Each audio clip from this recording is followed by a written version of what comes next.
Welcome to Public House, intimate conversations with people making a difference in the Hudson Valley. And now, from Paula's Public House in Poughkeepsie, New York, here's Paula Young. Hi, I'm Paula Youngbohr. Welcome to this episode of Public House, where we are once again on the road and once again in the offices of County Executive Marcus Molinaro. Welcome again. Well, thanks for having you back. I am very happy to be here to talk to you and continue our conversation. Let's talk about the budget. Let's talk about the fact that it's happening right now and people are coming up to me in the restaurant and saying, we are moving to South Carolina where we can live for $1,000 a year in taxes. What's going on?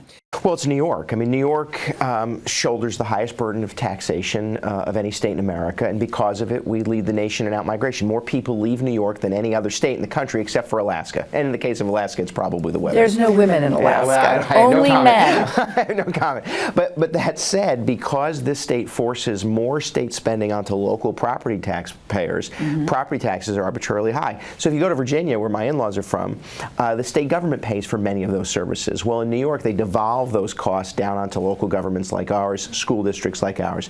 So what ends up happening, of course, is local property taxes are arbitrarily much, much higher.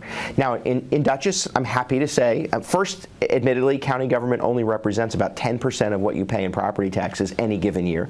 But over the last 5 years, we've cut county property taxes. Each of the last 5 years, we've reduced the county property tax levy. Each of the last 4 years, because of economic growth, we've been able to lower the tax rate. So the average taxpayer in Dutchess has seen a modest reduction in their county bill. The problem is, though, that that may have been overcome by a school tax or some other increase someplace else.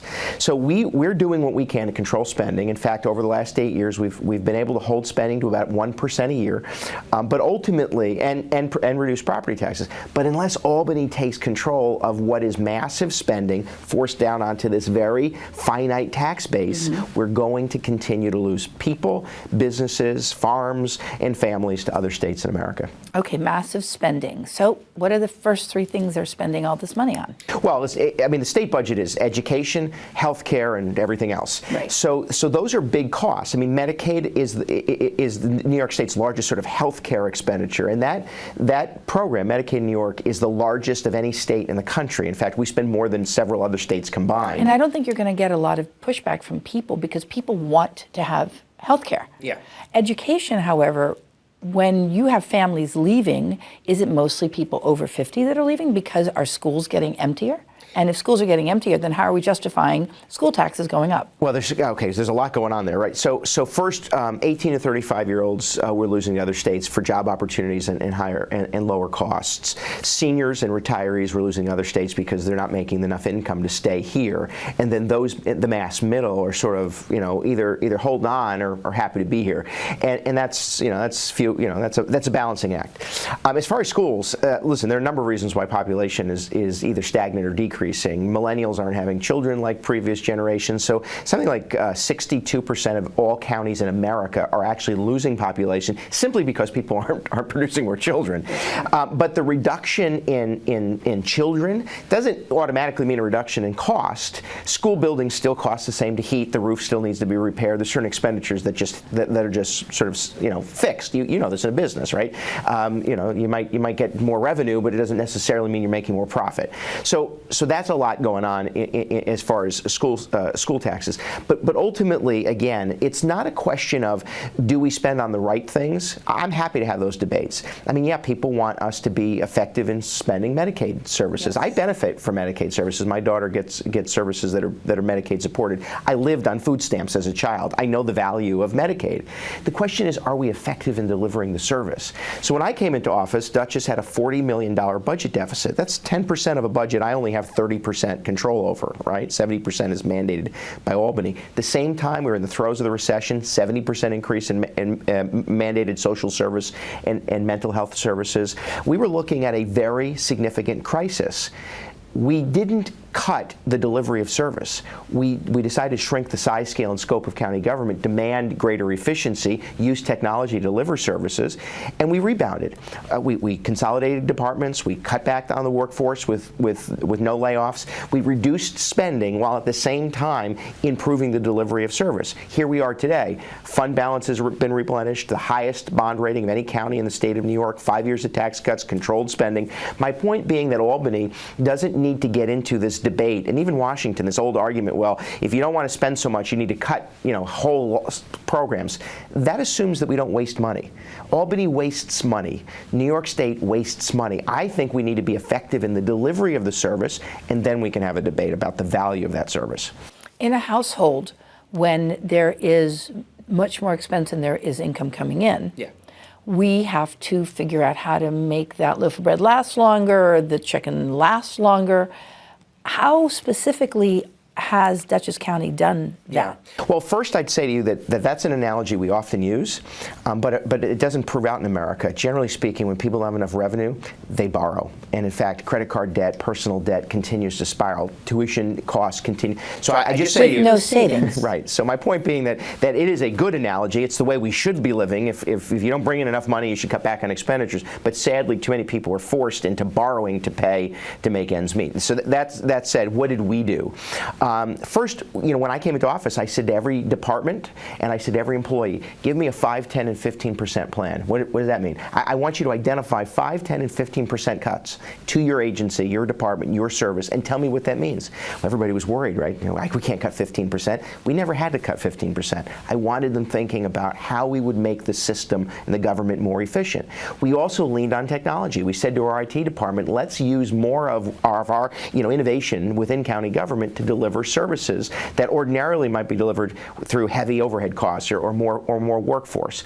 And then I said, let's look at the services we deliver. For instance, when we plow snow, historically, for whatever reason, all the people would drive into Poughkeepsie, get their snow plows, and drive back out. We said, how about we decentralize the delivery? I know this, but in a time where maybe you weren't worried about pitching the pennies, right. So those kind of changes. We even, installed, sensor-sensitive light switches so that the lights would shut off at the end of the day. Lastly, just as a simple explanation, every county executive prior to me had to sign 5 original copies of every contract we enter into. Do you know why? Neither did anybody here. Right. So 1,200 contracts a year, five separate contracts the executive would sign. I said, how about we just sign one and scan the rest?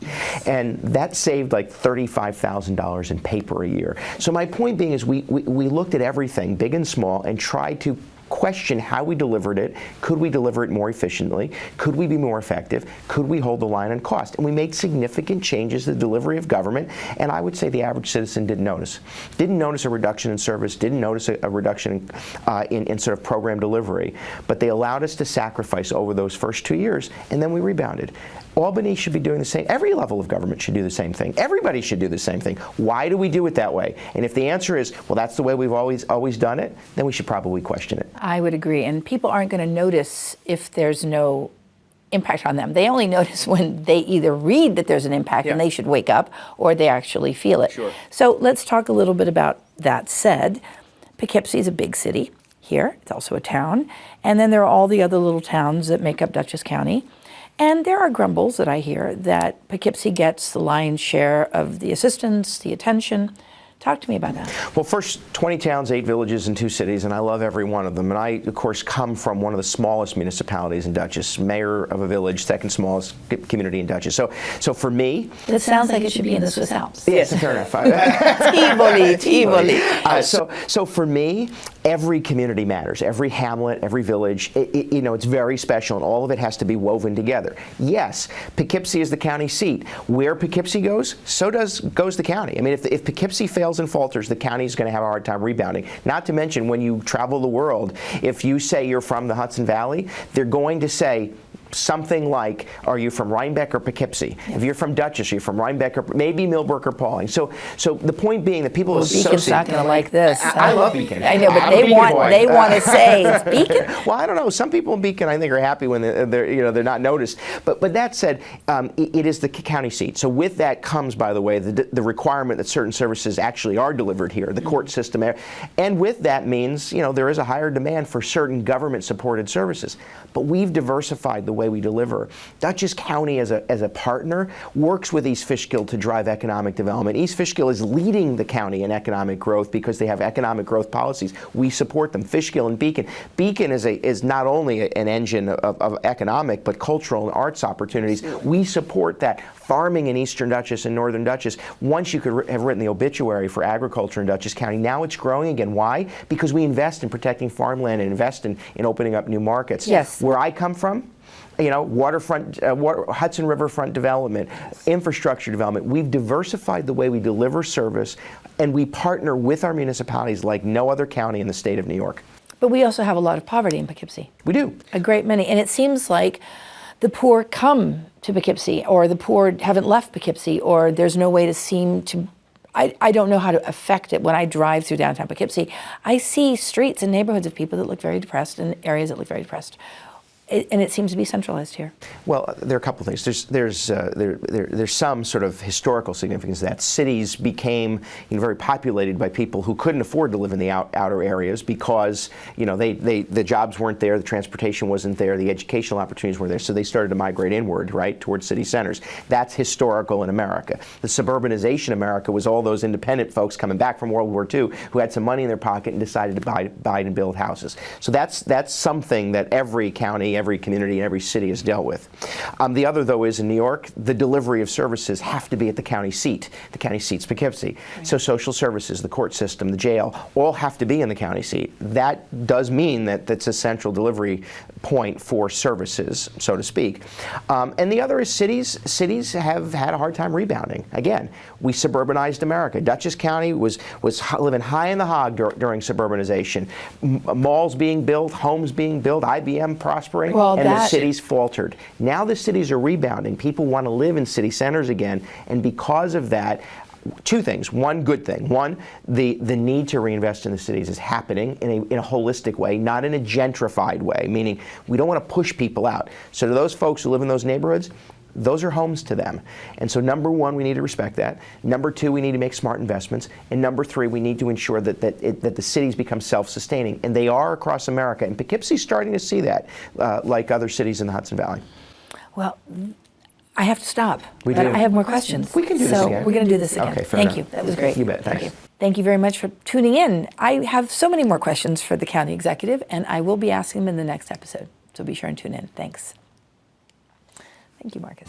Hi, I'm Paula Young, and I'm the proprietor here of Paula's Public House. Do join me for good food, good cheer, and good fellowship. We are here, we have fun, and we'd love to have you be a part of it. Come on down.